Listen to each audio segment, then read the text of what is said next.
Today's podcast is sponsored by Fire Facilities Incorporated, expert engineers, designers, and manufacturers of steel training towers, burn rooms, and mobile units that are all made in the USA.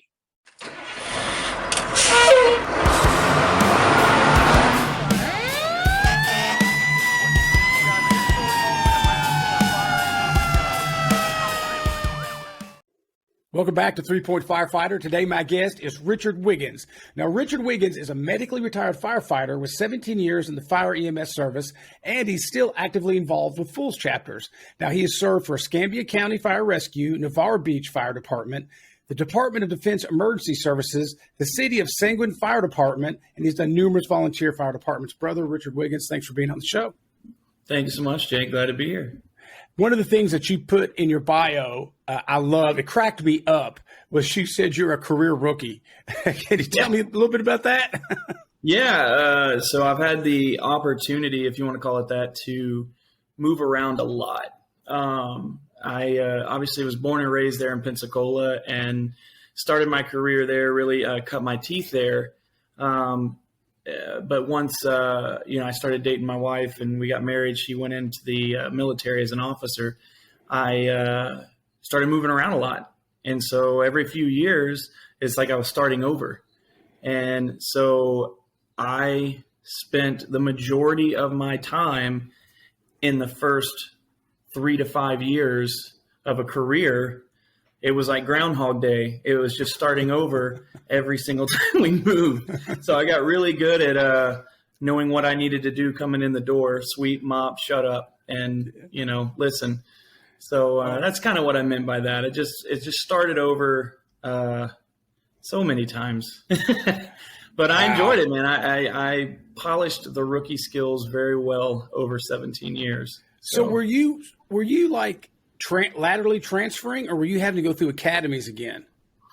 So most of it laterally transferred for the most part. Now, I say that as in my certifications and licenses would reciprocate over, so I wouldn't necessarily have to go through an academy again. But at the same time, when I was started a new department that had no affiliation with the previous department, obviously I would be starting bottom of the barrel with them. I wouldn't be coming in with time to them.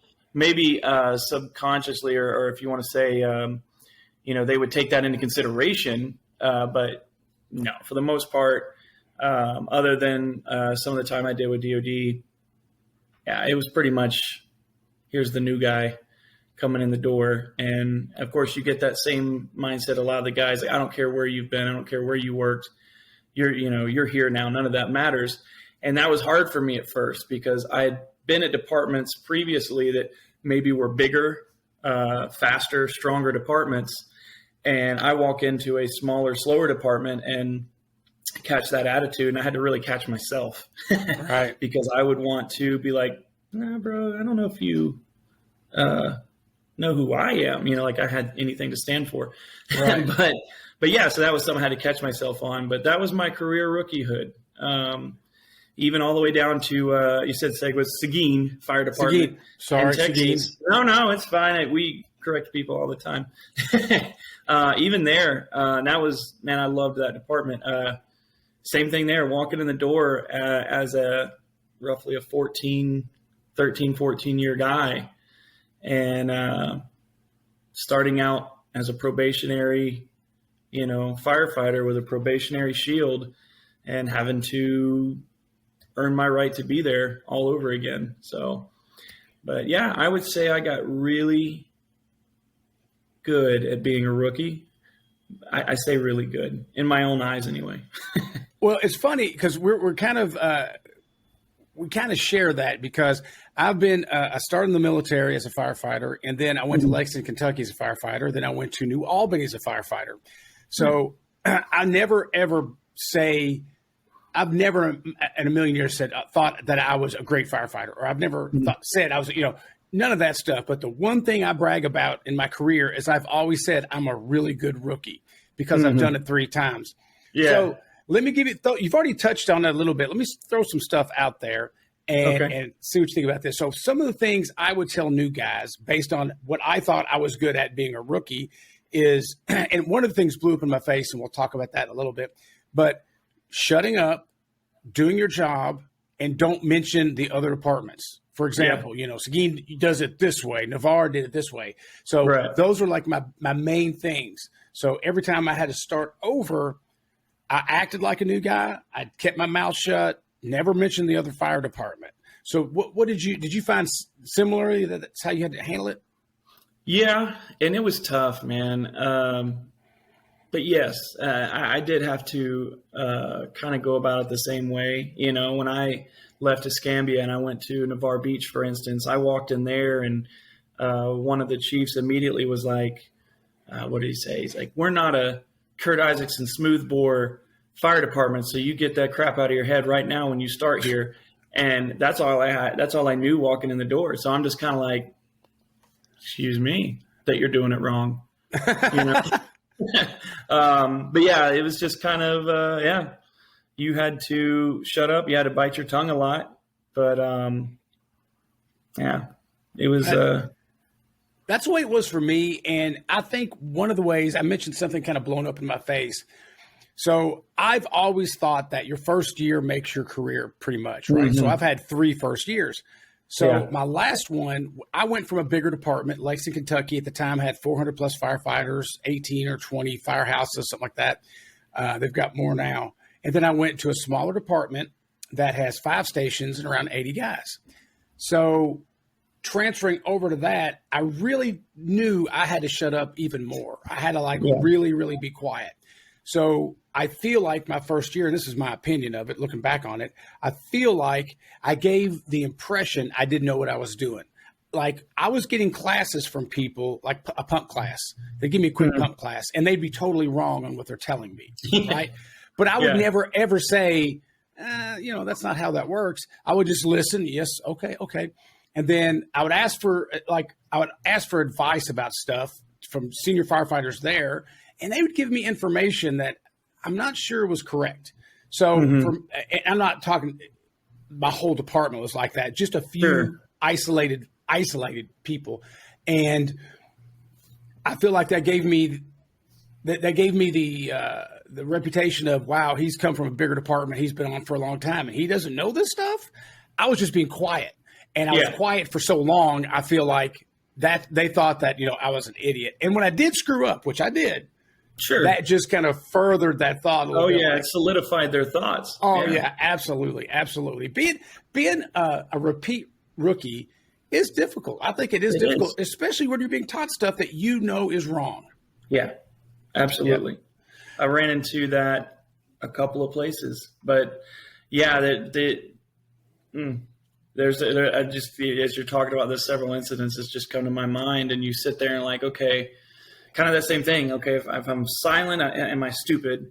Right. If I speak up, am I getting out of my lane? Yeah. And I think for a new guy fresh out of the academy, it's shut up, you're stupid.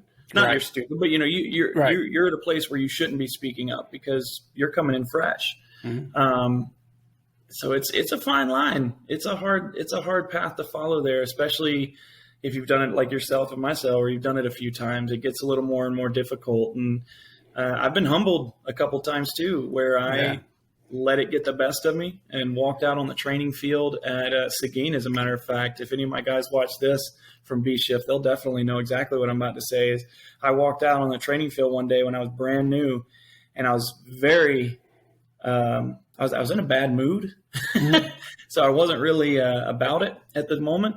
And I was actually told something by the captain that, hey, just go over here and watch the guys train today because you've got to go I had to go take this exam a little bit later. And the chief had told me, no, we're not going to have you in gear today. We're going to have you doing some other stuff. And so the captain's like, well, I still want you to go over here to this training. So long story short, I went to the training and I got out of the truck and walked over to where they were training without my gear. And here's my entire shift that I was going to be working with. They don't know me from Adam. I come walking out without my gear. And I remember one of the truck officers just looked at me and goes, what do you think you're doing? Go get your gear. And I was like, oh, I'm not going to be training with you guys today. And he turns around and looks at the same captain who told me, don't worry about it. Don't worry about bringing your gear, getting your gear out or anything. And that captain just looked at me and went, And I just got so mad.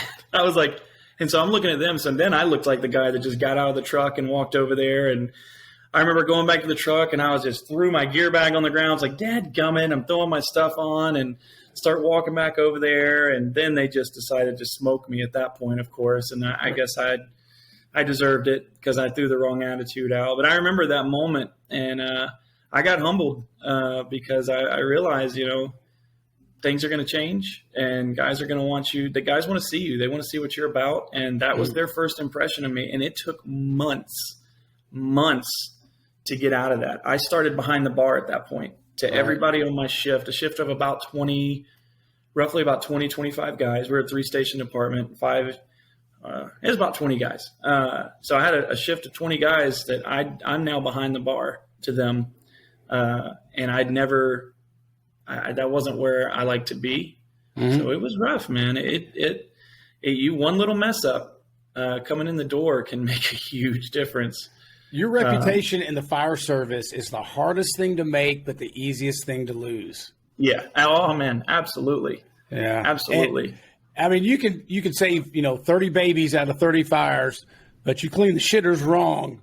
Oh yeah. Yep. And plus, I was just talking about this with some friends at the firehouse today, and we were talking about how hard firefighters are on each other, and sort of a good way, sort of a bad way. So we had these 3 new recruits, and one of the saltier firefighters was saying, "Hey, listen, don't bleed in the water when you're at the firehouse because there's plenty of sharks. They're going to get you." And, we were talking basically about don't let them know that they're getting under your skin. Oh yeah. Don't let them know what you're afraid of. None of that stuff. And I told them, and I've said this to this day, I've made it 28 years in the fire service I'm terrified of one thing that really, I mean, there's a couple things that probably scare me. Like if I have to marry my ex-wife again, but okay, fair enough. There's one thing that just my wife knows and my kids know, but that's it, that it can't, like say for example, and it's not, but say it's like clowns. Let's say the guys found out I was terrified of clowns. There would be clown shit all over in my office, Absolutely. in my bed, on my truck. That's what firefighters do. I would have wore a clown mask for this interview. Yeah, see, exactly. As soon as you turn the screen on, I'm just boom, Bozo the clown right here. Yeah. That's how we do. People outside the fire service do not understand this culture. I think the firefighters, we know it's wrong, but at the same time, it is what it is. It is. It's been hard transitioning away from it because nobody gets it, and I look like such a dick. Oh, many people. And I'm having to turn it off, and I'm like, oh, God, I don't know if I can do this. It really is. I mean, fucking with people is like a skill set you have in the fire service. You develop a way to find somebody's button, poke at it for 24 straight hours, and then when they lose their shit over it, you win. No, that's success. I remember. Success. I'm a man of faith and have very strong Christian beliefs. And coming into a crew, within 2 weeks, they had bought me a Pope hat, a Catholic Pope hat. I still have it. I should have had it off here to the side. I have a Catholic Pope hat, and I come in one day, and they walked up to the table when I was sitting there having a cup of coffee after truck checks, and they donned a robe around me. And all of a sudden just slipped this Pope hat on me. And there's pictures to this day. There's pictures of me in the gym still now, of me with my hands like this in a picture with my hands in a praying motion. It said, "Bless these gains you're about to receive." And that's that's in the gym at Fire Station 2 in the city of Seguin. Nice. So they're ruthless, man. It doesn't matter what it is. Yep. And it's funny then. What's really funny is when you go out, you're outside the fire department, maybe with your wife or your family, and they have a little group of friends, and you kind of get to know them. And when they get comfortable with you, they try to needle you a little bit, and you're like, "That's nothing, man. What do you know?" They're like, "Oh, you're wearing the same shirt twice in a day, ha ha ha," and you're like, "Yeah." You just spent 24 hours so hard. Yeah, you're like, "Oh, your mom's dead." Okay, hold on, time out. I got to tell you one that's really, now that you said that. So real talk, and I'm laughing, so it's nothing, but my mom did pass away while I was working at Seguin, unfortunately. And I come back from shift. I come back. I was off for like a month. I mean, guys worked my shift for me. They were amazing. Came back on shift, and it was the first shift back. The same lieutenant who told me to go get my crap out of the truck for that training when I first started is sitting in the recliner. It's like 7 o'clock. It's time to kind of wind down. We're going to throw in a movie. Dinner's over, you know. And I come walking up, and I lean on the back of the recliner next to him. He's sitting in the recliner to my left. I said, "Oh, what are we watching?" He's like, "Oh, your mom." And I was like, just did the slow turn look at him, and I watched him, and he's sitting there, and he just goes, and I just like, I reached down and patted his chest. I was like, "Thanks, buddy. You're the first one. You're the first one. I wouldn't want it to be anybody else." If you're that guy, you got two choices, right? "Oh, I'm so sorry. I didn't mean it." Yeah. Or this is where we're going. This is it. This is what happened. And it basically, he dropped his head back because I think he was wondering how I was going to respond. Right. And I know how it is, man. I know he has no disrespect towards me. It was just one of those snap quick. And that's, I played it on him. You know, I flipped the script on him. And to this day, we had a new rookie start there after I'd been gone. And I said, "Hey, man, when you get there, you're going to run into a Lieutenant Zunker. You walk up to him and say, 'Hey, Richie wanted to say thank you so much for talking about his mom,' and yada, yada." And just like I said, just bring up my mom. And it's great.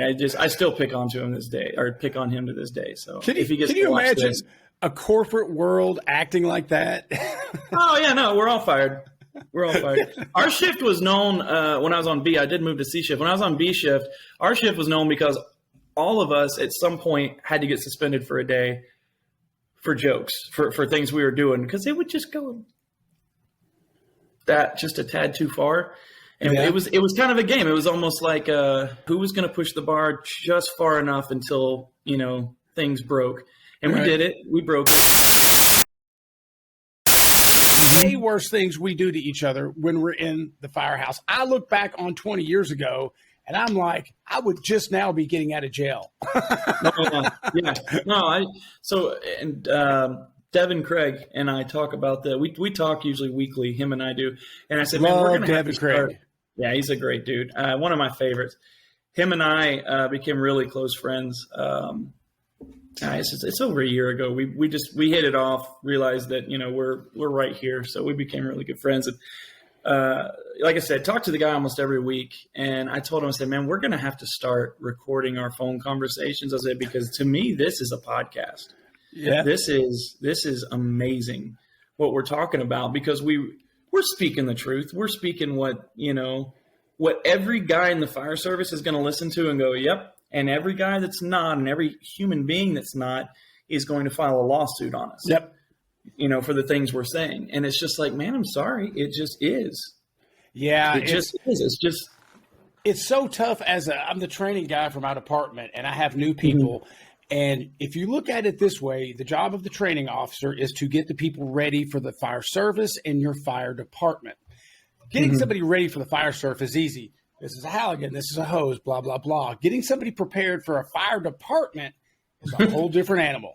It's a whole different animal. And, you know, as they are going through classes and other firemen are coming in and out for training, you know, they're meeting in them and they're asking me questions about people. And I'm like, yeah, he really does act like that. Yeah, he really just said that. Yeah, that's how he is, you know. Yeah, no, that's him. Yeah, we just had a nice conversation today about, I said, every firefighter, forget how I phrase it, has a unique thing about them that we all make fun of. Nothing bad, you know, nothing horrible, but like maybe somebody talks in a high voice. So whenever we refer to that person, we start talking like this. And like, oh, you're talking about something. Yeah. And then there's always something. And that led me down my story path. And, you know, before I knew it, I was like 20 minutes in to telling war stories about guys that, you know, they're getting ready to go on the job and work with. Yeah. And they already know their little idiosyncrasies, but it's that's why you say, man,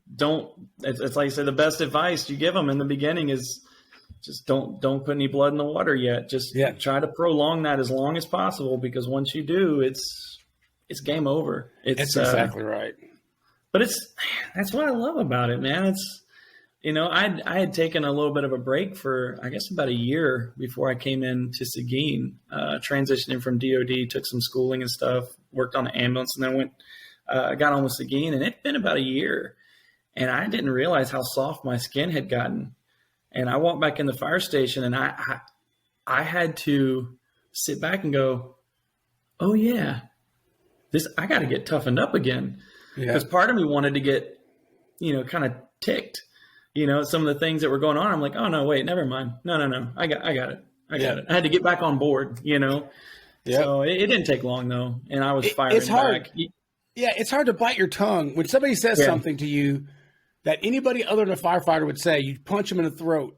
But a firefighter says it, you just kind of go, ha, ha, ha, ha, And if you make fun of yourself about the same thing, then you're good. Then they leave you alone all the way around. As soon as you start agreeing with what they're saying and dig in at yourself, that's when they're like, okay, he's about it.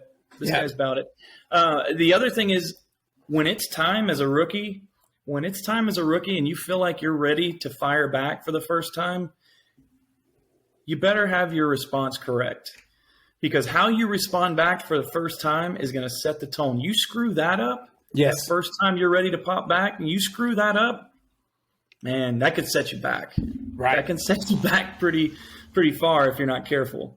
So gotta be careful. There was a thing so this is a hypothetical situation. None of these things ever happened. Hypothetical. So hypothetically speaking, in Lexington, Kentucky, at a time, from what I hear, there was a thing called a water bird. And a water bird is where somebody threw water down a pole hole on you or off a roof, and you can't catch them doing it. That's a true water bird, hypothetically speaking. So as a new person, you would get hammered by a water bird because the poles are right by the trucks, your gear's right by the trucks. The second you bend over to pull up your suspenders, boom, water bird, right? If they have you go outside to clean windows, boom, water bird, possibly, hypothetically. I don't know if this ever happened.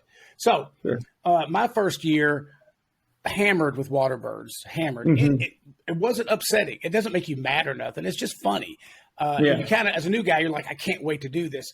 So I got my year on, and there was somebody got their year on, hypothetically. And there was one guy that was probably to this day, the best prankster in the fire service, maybe worldwide. He was that good and that detailed. Never caught him do a water bird. I knew it was him, but I never caught him. So one time I was up there and I had all the water buckets around all the different water holes, and all the doors are open so you can see where they're at. And I just got lucky. Just everything lined up perfectly. He went to the front of the truck because he was the driver. He bent over to get something. I was able, because you can't just throw water because you can't pour it because they hear it. But if you chuck it real hard, they don't have enough time to hear it. Yeah. So I was able to hit him, completely soaked him head to toe. There was no repercussion because I stepped back and quickly went down the stairs to somewhere else. He knew it was me, but he couldn't see me. So it was a good water bird. And that was, as a new guy, I was like, okay, I did this. I did it. I love this culture. I love the fire service. But then it blew up in my face weeks down the road. They did much more worse things to me. But I had that one moment. That one moment was enough. That carried me through for a while. Yeah. Oh, man. All the stories just keep flooding into my mind right now and just make me smile, man. I definitely miss it. I mean, it doesn't matter if you've been there a week or 10 years, whatever, you're still in it. You still play those pranks, I mean, there's always your guys that don't want nothing to do with it as they get further along, or they kind of get over. But for the most part, you get on with a good crew. Even the old senior guy or whoever, he's still going to be playing the pranks with you. He's still going to be a part of it, and that's what I love so much about it, man. They're the best ones because they're so quiet about it and so under the radar. Yeah, so when they strike, it's just, man, it's like an eagle, man. You go out to the car lot, your car's on fire, and he's just sitting there drinking a cup of coffee. Like, oh. Yeah, he just gives you the bird. Be like, yeah, you little shithead. welcome to the Thunderdome. Top that. Top that. Your car's on fire. So let me ask you about something. You were medically retired, okay? Yes. So you were obviously medically retired because you're entirely too skinny and you don't exercise. Is that right? Yeah, that was it. Or is it something else? Because you're looking pretty yoked. Well, see, what it is it's how I'm sitting. It's the material of the shirt, all of that. I'm leaning, so if I lean back, it gets no. You're just a big son of a bitch, right? Yeah, well, I've always been a bigger guy, I guess. I can, if I haven't been working out for a while, which I haven't, I just still carry a bigger frame. So yeah. It's been a blessing in disguise, I guess. But what sucks is when you look bigger and then you underperform. But, okay, I guess that could be misconstrued in a couple different ways. Let's just stick to firefighting. We're totally not editing that out. I'm just letting you know right please. Now. Oh, God. Lord, I apologize. Anyway, so anyway, go ahead with what you were asking. So you're medically retired. Tell me about the medical retirement. What happened? What happened? And then basically, where are you now? Yeah. So, I was born with some congenital heart defects from birth. Went majority of my life, no real issues. There's a few things, that I battled with, but nothing major, nothing that kept me from doing what I wanted to do. My dad was a fireman. I grew up around it. And when I was 19, I was, started going and volunteering and everything and got hired on. But skip ahead, I get to the city of Seguin and start working. And we were in a swiftwater rescue class. It was a 3-day class. And basically it was day 2. Yeah, it was day 2 of the class. I started having a side pain, like a flank pain, and just kept getting worse and worse. And I started getting nauseated, and I was like, man, what is going on? And the instructor kept saying, like, hey, man, if you need to back out of the class, we can move you to another class. And this was for work. This is my job. I was getting paid during this time. And I said, no, I need to finish this class. Let's finish it. And just kind of kept getting worse and worse and worse. And the night, that second night, you go until like 2-3 in the morning. They want to exhaust you. And, oh man, you want to talk about one of the worst nights of my life. I had no idea what was going on. And, I'll fast forward through it a little bit.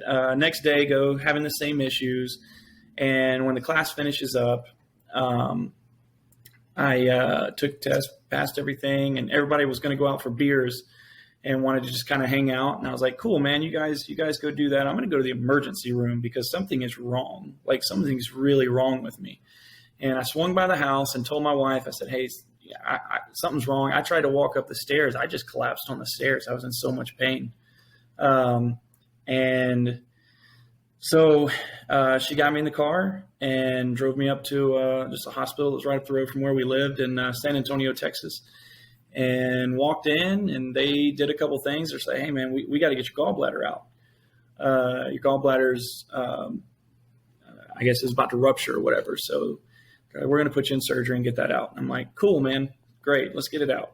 No big deal, I go into surgery, and when I woke up in the ICU, and I opened my eyes, and within a few minutes, the doctor comes in and he says, hey, we've got a problem. We were barely able to get you extubated from the surgery.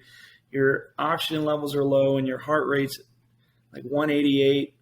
Your an AFib RVR, we've got to cardiovert you. And so we're going to put you back to sleep and we're going to have to shock you. And I'm like, what's going on? What in the world? I'm just waking up thinking I was getting my gallbladder out and I'll be back to work in a week or two, Mm-hmm. And so, they put me back to sleep and popped me, I think, about 4 times, finally got me cardioverted, started having severe respiratory distress. All these things just started happening once. And it, I guess over about a month or two time period, I spent 18 days in the hospital. Yeah, it was terrible, man. And I was going into heart failure. just having all kinds of stuff. And finally got some answers in one of the hospital stays, and the doctor came in. He said, look, man, you've got one of your valves is pretty much useless. You're basically regurgitating. One of the murmurs that I had as a child is a VSD. It's a hole in the wall between my ventricle and atrium. Mm-hmm. And that hole had become so big that unoxygenated blood was spilling over to oxygenated blood, and I was getting poor circulation. Just all kinds of stuff was going on. And so I kind of contribute this gallbladder thing to God's way of bringing it to light, right. that this was becoming a major issue, and that was the only way I was going to. I had known that I was feeling weaker for a little while, and I just thought, I need to get on the treadmill. I haven't been working out as much. I hadn't been doing enough cardio. And that's why this is happening. That's why I feel a little slower. That's why I feel sluggish. And so, all that starts happening. He's like, we need to go in. We need to do open heart surgery. We need to fix that valve. We need to close up that hole. And there was an appendage they wanted to cut, something with the AFib stuff. And so I'm like, okay, well, this is the end of my career. That's the first thing I thought of, was the end of my career. And so I go through the surgery on August 5th of 2019, had the surgery. And, man, you want to talk about working for a great fire department. That Seguin Fire Department to me will probably stand out as the best department I had the opportunity to work for. I had run out because I'd been in the hospital so much. This is kind of a side note to it. I'd been in the hospital so much that since that swift water training to this point of having this surgery, swift water training was in the end of May, and we're at August 5th. So pretty much for 2.5 months, I was in and out of the hospital that finally led up to this surgery. I had no more FMLA. I had nothing. No more sick time, no more nothing. And we had a thing called the Citizens Fire Academy. It was basically like an alumni of people who had gone through a Citizens Fire Academy thing the city does. It's a lot of the older folks. Some of them are city council members, just things like that, people from the community. These people were cutting me my paycheck from their fundraising service, from their fundraising. Oh, wow. Cutting me paychecks during this time. Yeah, it's just incredible, man. They came around me so great. Anyway, so August 5th, I had this surgery, and I obviously studied NFPA 1582 inside and out as much as I could to find the differences between category A, category B, what's an automatic disqualifier, what has a little wiggle room, all kinds of stuff. And got it worked out. And 3 months later from the date I had the open heart surgery, I was back on a fire engine. Mm-hmm. And I was so excited. I came back on in November, I think it was. Yeah, sounds right, November. And it looked like everything was going to get back to normal. It really did. I got so happy and got myself, back into decent shape and started going strong. And I guess it was about a year. Yeah, roughly about a year after that. It was around October the following year, October, November the following year, I went in for some follow-up appointments. And the cardiologist said, we got some bad news. You've developed an aortic aneurysm on your aortic trunk coming out of your heart. And as soon as they said that, he pretty much looked at me and said, I can't sign you off anymore. I can't, because he always had to, of course, at this point now, he's having to sign the paperwork from the city doctor to, say that I'm good to go and things like that. So at that point, he was like, you need to start looking at an exit strategy because this is going to be a game changer. He's like, it's not real big right now. You're not in any immediate danger, but it's something that isn't going to shrink. We could maintain it, but eventually down the road, it's something that will have to be surgically repaired as it grows. And I sat on it, to be honest with you. I sat on it quiet for a while and just didn't say anything. Almost kind of like the what is it? Schrodinger's cat type thing from psychology. Yeah. As long as the cat's closed in the box, you don't know if it's dead or alive kind of thing. Yeah. I just kind of kept it quiet. It's like, hey, as long as nobody knows about it, it's not a thing, you know? A couple months went by, and I finally opened up about it to a couple of the guys on my shift, is where I started with it. And I got to be careful about that. But luckily they were good guys, and it stayed right there. And talked with the family, talked to my wife. My wife was pregnant with our second girl, Autumn.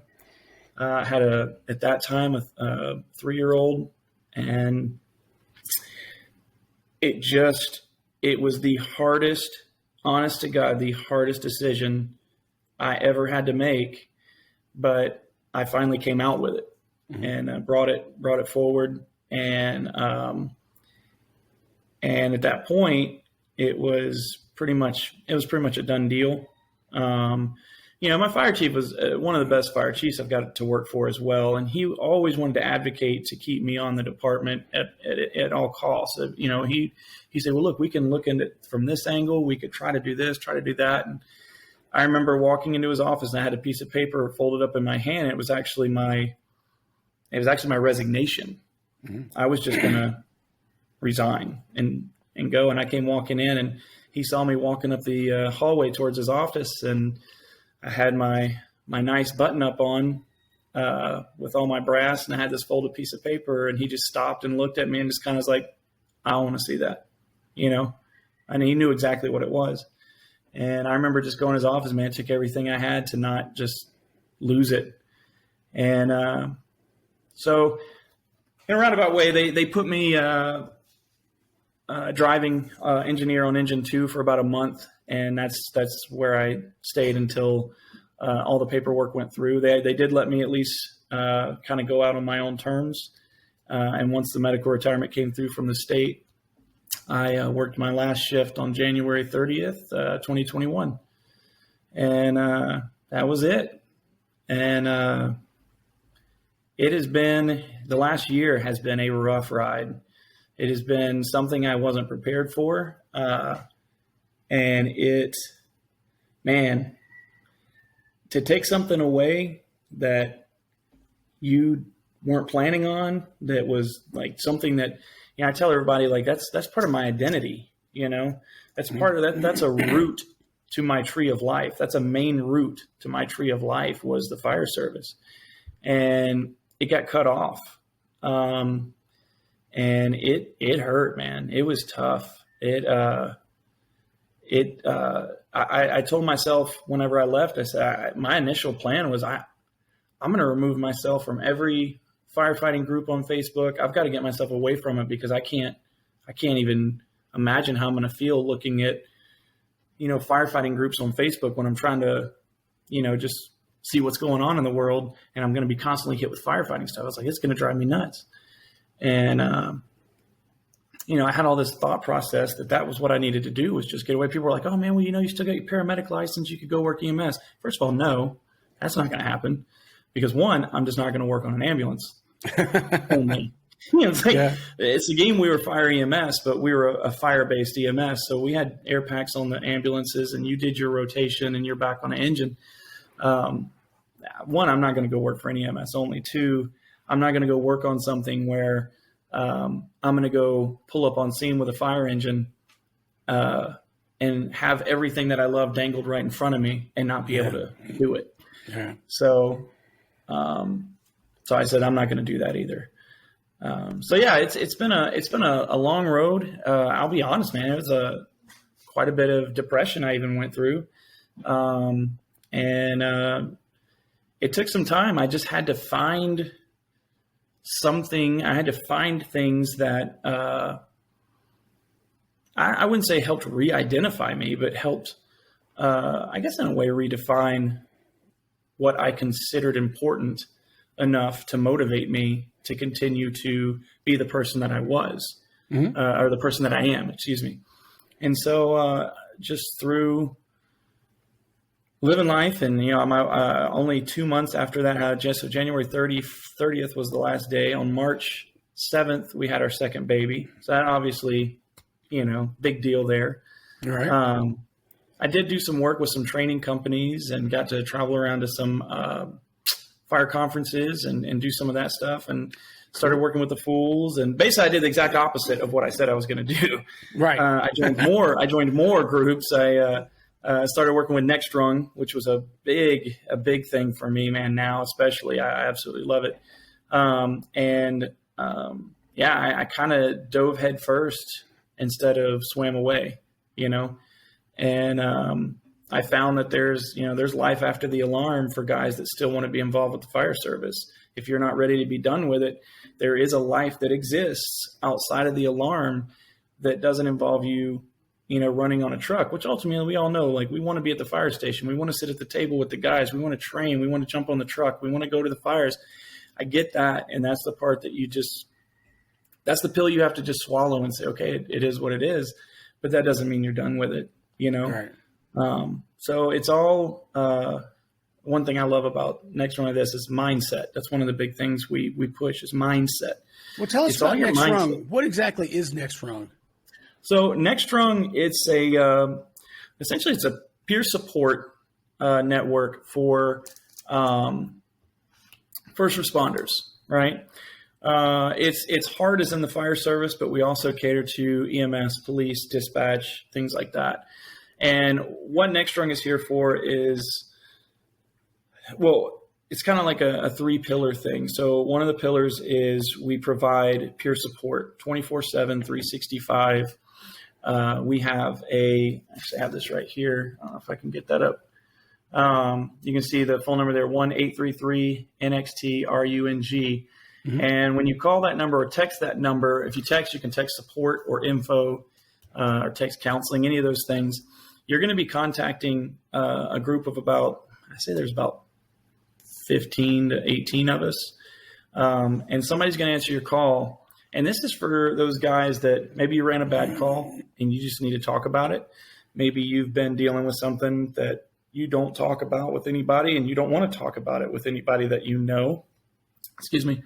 And that's what Next Rung, that's what this peer support team is there for. It's to give you an outlet with somebody that you can talk to that knows your lifestyle, that knows what it's like to be dealing with these things in the fire service.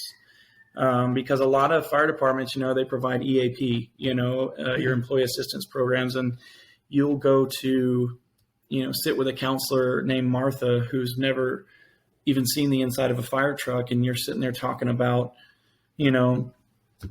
the murder suicide that you had to run where, a baby was laying there dead and all this other stuff. And you start explaining all this stuff to them and they don't know. They don't understand. They don't understand the life that you have to go back to reset at the station and get ready to go again. So Next Rung is great because every single one of us is answering a call. I would say 80% of us are firemen. Maybe even more than that, 85% of us are firemen. There's a couple of us that are just EMS. I believe we have one that's a dispatcher. We're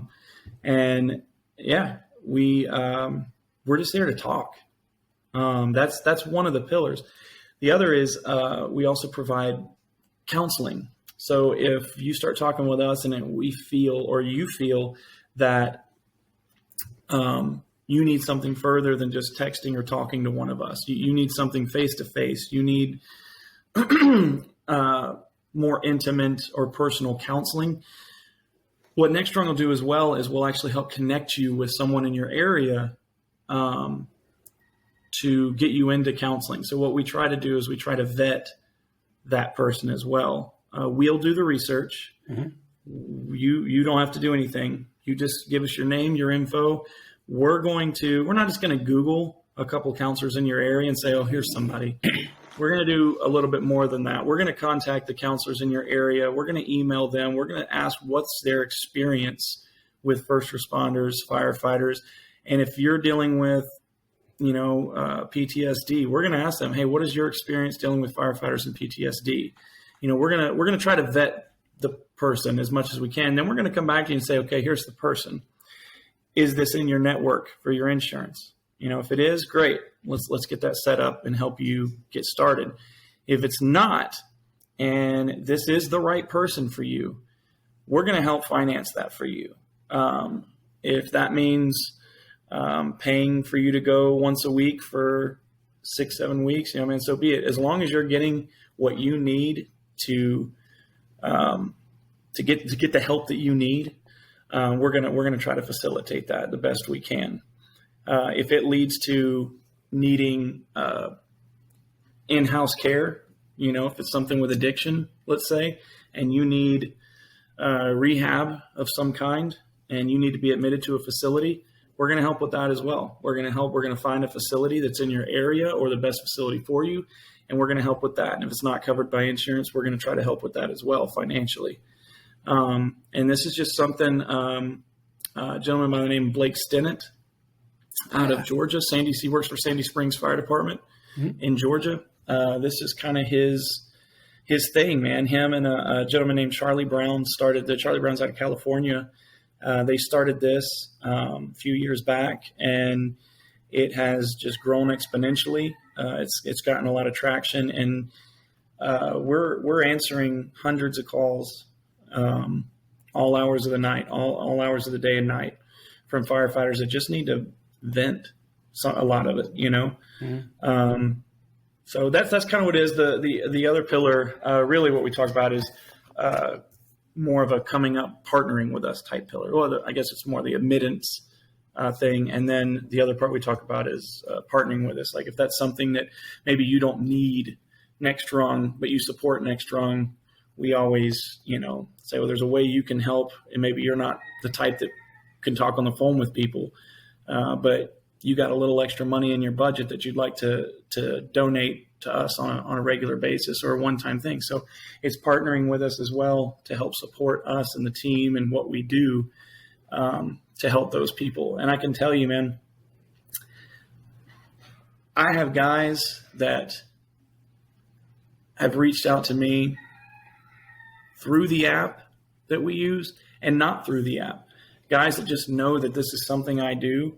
And it's guys that, when you're on just your department and you say, oh, that guy right there, he's never going to come to me for anything. He's hard-headed. He's that, knuckle dragging, quiet guy. I have had those guys reach out to me in private. You know what I mean? Mm-hmm. And it's amazing when the help is there and it's a little more anonymous. Anonymous.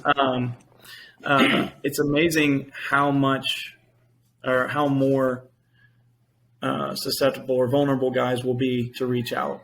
So it's just another avenue. It's another a way for guys to seek out help. And I think the biggest thing about it, obviously, is that you're talking to firemen, and that's one of the biggest things that helps a lot of guys is, and the other thing is a lot of us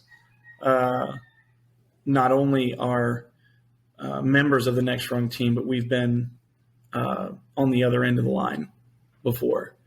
And so not only were we just firemen, but we may have gone through some of the same things that you may be calling in about. So, and it's not for us to sit there and try to compare our situation to you. It's just for us to have a knowledge that could help find a means of help, for you, just based on some of the things that we've experienced. That's amazing. That is absolutely amazing. If you know Blake Stenner, have an opportunity, I highly encourage you to have him on the show. He definitely, this is his puppy, if you will. Blake's one of the most genuine guys I've ever met, and he gets the opportunity to go around to a lot of conferences too. He'll be at FDIC. Next Rung we'll have a booth at FDIC. So for guys that watch this, it's going to FDIC. Keep a lookout for the green in our stuff. Next Rung will be there. Are you going to be out there, or is it? Unfortunately, being in Hawaii, it's really hard to travel back to the mainland. Mm-hmm. So I won't be making it to FDIC as much as I would love to go. But I know Blake will be there. I don't know who else on the team is going to be there with him. I will brag a little bit too on Next Rung. If you want some cool merch Next Rung by far has the coolest merch. Go to nextrung.org. One thing, go to nextrung.org because it gives you all the information you need to know about us. All the information that's on these cards is on the website as well. But we have a store, and Blake, I don't know, man. Sometimes I wonder if he's like Metro a little bit, because he's definitely into some fashion. I mean, we've got everything from socks to rubber rings to stickers, patches, about 20, 30 different shirt designs. I'm doing this to kind of make fun of him a little bit because I love him to death. Yeah, I'm just kind of teasing, but it does have a lot of stuff there in the store, and every bit of that we sell in the store obviously also goes back to help support the mission, which is huge. Right. So, yeah, man, I absolutely, when I found this, so when I found out what Next Rung was, I had been at the Orlando Fire Conference. Then I was up at North Florida Fire Expo with Nick Peppard, and traveling up to Bears of the Oath there in Georgia, different things like that. And I kept seeing Next Rung stuff, and I didn't know what any of it was. I wanted to know, and I go and I asked, I can't remember if it was Nick or who it was, and they're like, "Oh, it's a mental health thing for firefighters." And I was like, "What? That's a thing? There's a thing for that?" And I go to nextrung.org. I start reading about it, and I just literally got on Facebook and searched Blake Stinnett, clicked on message, and was just like, "Hey, man, you don't know me from Adam, but I want to be a part of what you're doing. I got to be a part of what you're doing, you know?"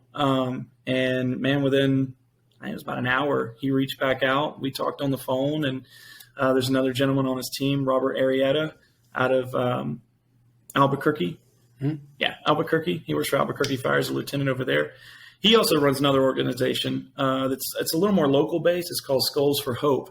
Mm-hmm. And it's one that he created, a nonprofit that he created. But like I said, it's more, it's not necessarily a national thing like Next Rung is, but Robert's also a part of the team, the Next Rung team, and helps run kind of the peer support team aspect of it. Another great guy to talk to, man. He's just a plethora of information.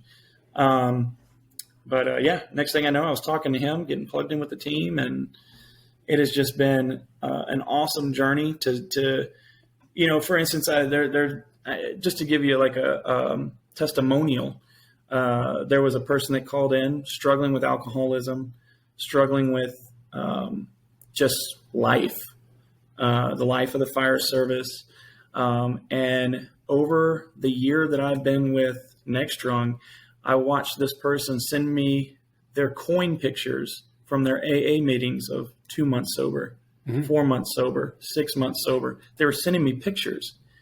And I watched this person go from alcoholic, depression, anxiety to, "Hey, man, I've been sober for 2 months. Hey, man, I've been sober for 6 months. Hey, man, I've been sober for a year."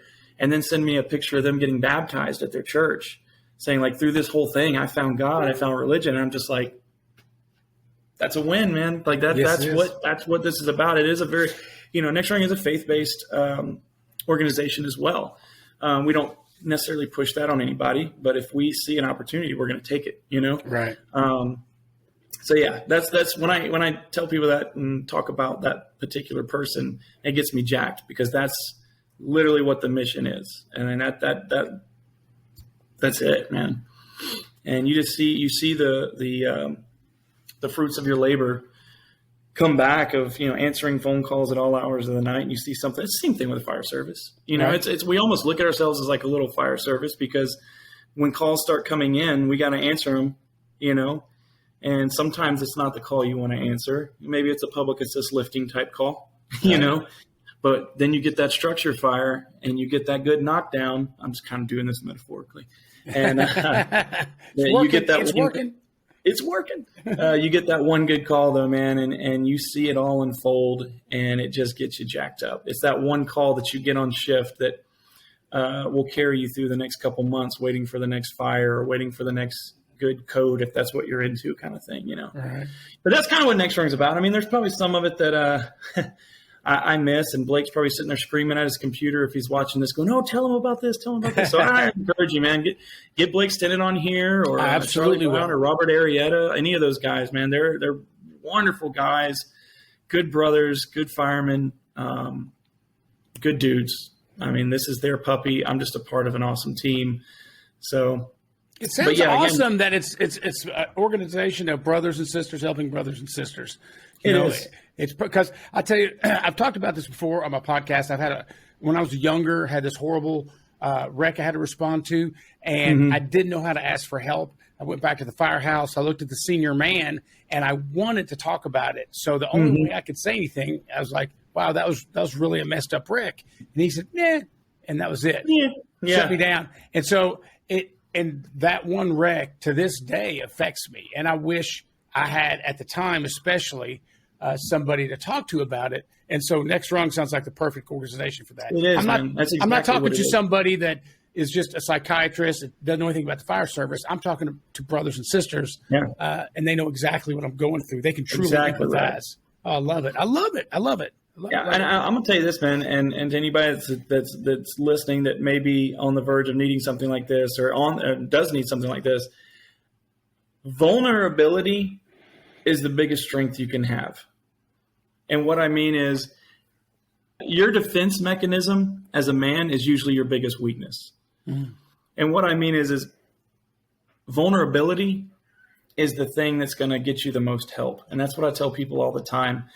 Guys will always come in or call in or text in. They're like, "Oh man, I feel like I need this help, but I don't want to be a little bitch or anything like that." And I'm like, dude, you're looking at it the exact opposite, because it took you more strength to make yourself vulnerable to reach out to us than it did for you to sit there and hold it in. So there's so much strength in vulnerability that guys don't realize. And that's what I just try to keep telling guys, man. Make yourself vulnerable, leave yourself open for change, and ask for help. I've noticed in my it's been my experience that firefighters are the first group to help people, but we're the last group to ask for help. Absolutely. Yeah. We feel like we're above reproach when it comes to asking for help. Yeah. We feel like we're the ones that aren't supposed to ask for help. And unfortunately, we're seeing now, especially over the last 20, 30, 40 years, it's guys are committing suicide, families, the divorce rate amongst firefighters and first responders is steadily climbing. And PTSD, once PTSD was titled and what we knew what it was called, more through the military aspect of it, we created a name for it. We saw the diagnoses shoot up, and we started realizing this is a problem. This is a big problem that nobody's addressing. And the best thing most departments can do is, if you're lucky enough to be with a city department that has the resource to at least throw out an employee assistance program, that's about the best you're going to get. There are some good cities out there that do contract with counselors and things like that. So there are some cities out there that are addressing it, but they weren't doing it 10 years ago. Right. There's so much coming to light now.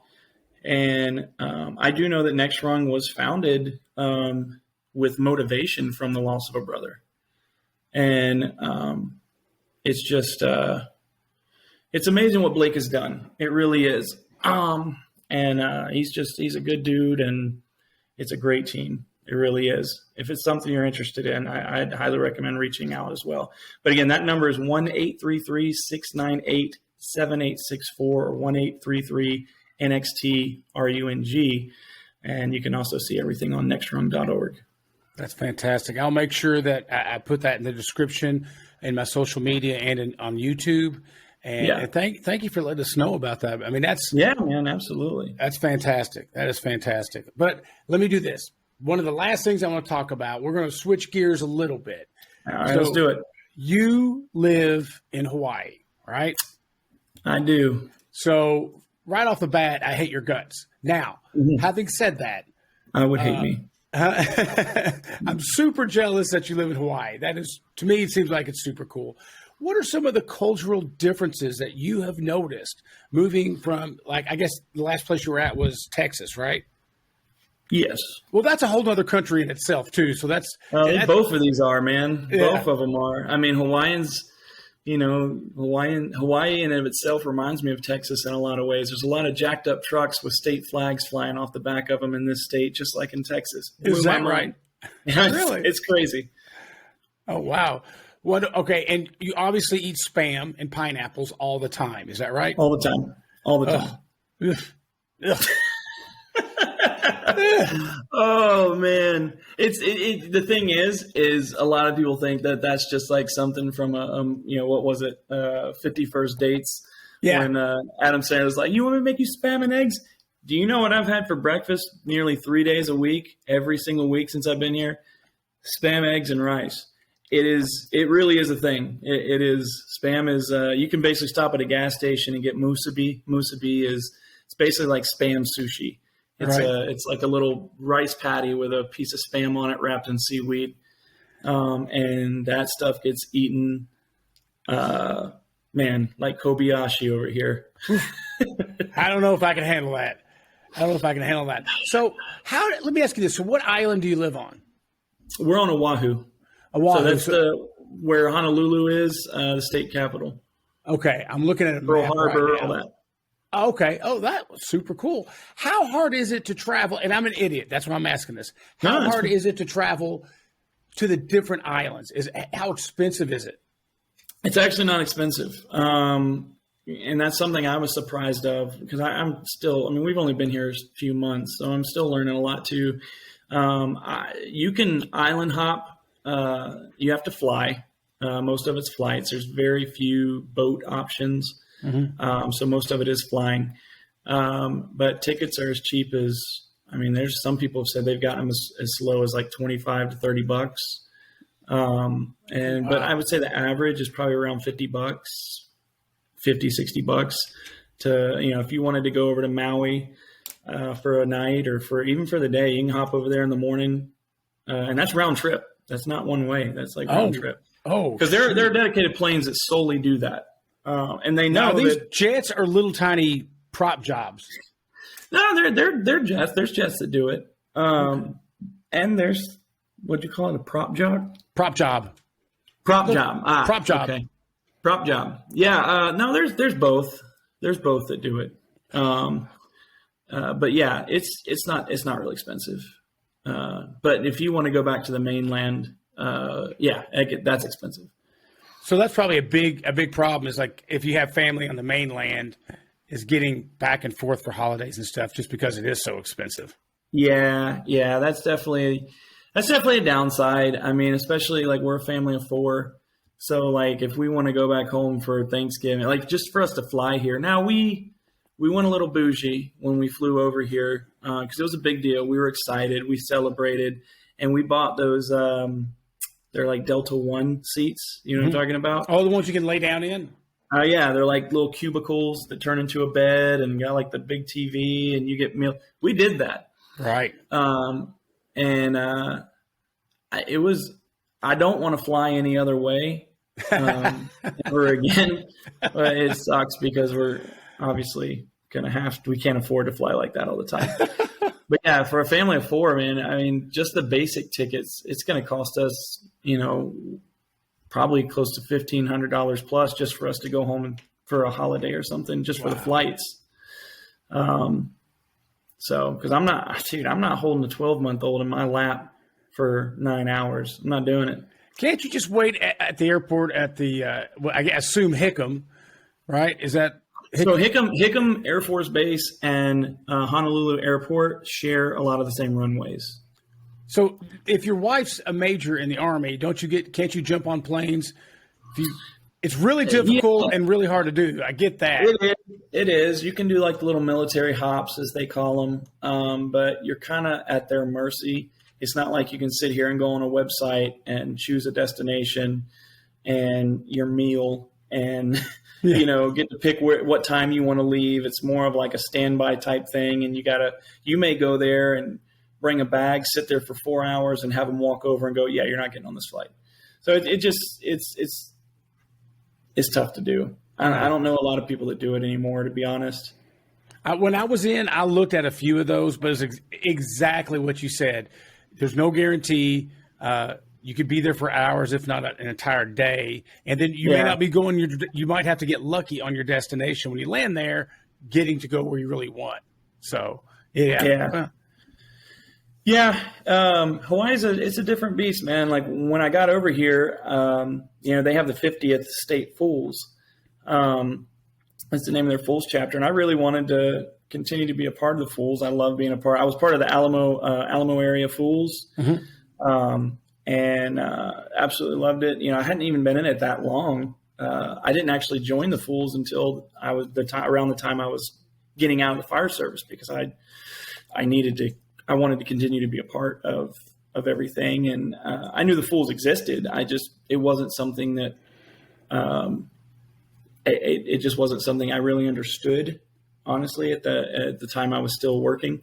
But anyway, I digress. I wanted to be a part of that. But the big difference I noticed here, at least on Oahu, I've heard some differences in Maui and things like that. Majority of the guys you're going to see on engines, and they run tillers here, which is awesome. The majority that you're going to see is going to be locals. A lot of locals. You don't see too many, I guess you would call them transplants like myself. So it's a lot of locals. And the Honolulu Fire Department covers the entire island of Oahu. Mm-hmm. So the city of Honolulu is really just one area on the kind of south shore, around Waikiki and everything.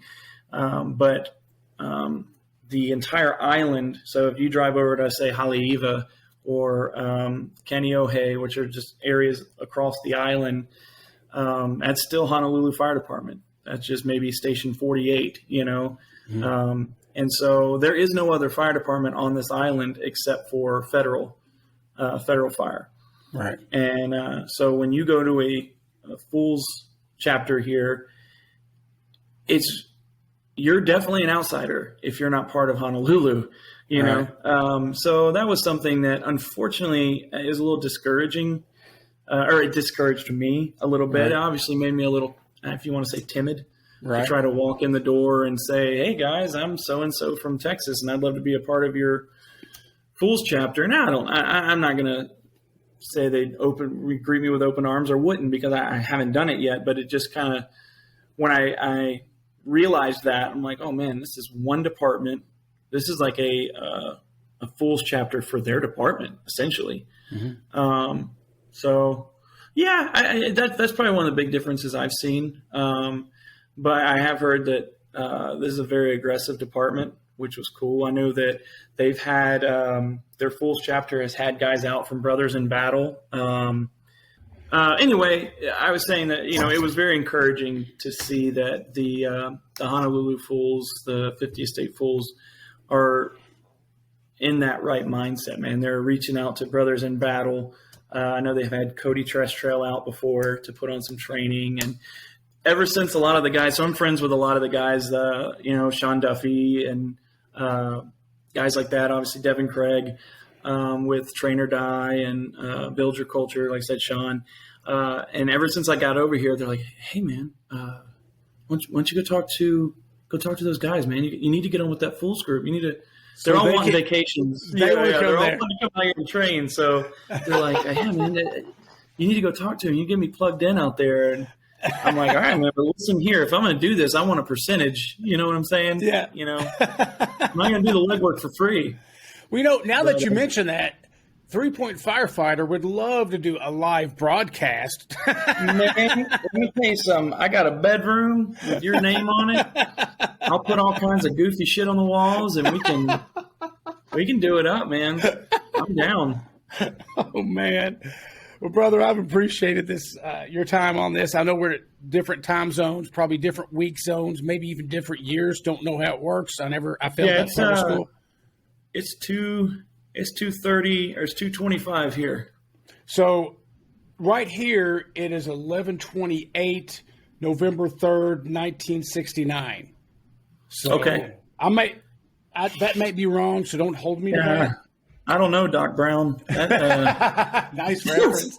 Nice sounds a little pull. off. Nice pull there. I like Yeah, that. man. But I appreciate your time. Thank you so much. I want people to learn more about Next Rung. So one more time, let me know, how can I get a hold of Next Rung? Yeah. Get a hold of Next Rung. There's a couple of good ways. nextrung.org, or you can call 1-833-698-7864, or text that number, which is also 1-833-NXT-RUNG. Put it up here in front. And you can see right there, you can text support, counseling, text info, text help. It doesn't matter. It's going to go to a group of dedicated guys that are there, that we do it because we want to answer the phone. And so we're waiting for you guys to reach out and just do it. Brother Wiggins, thank you so much for your time. Thank you for the hard work you're doing for all of us. Absolutely, man. My little sign off is going to be, just remember, good growth can still come from bad leadership. Nice.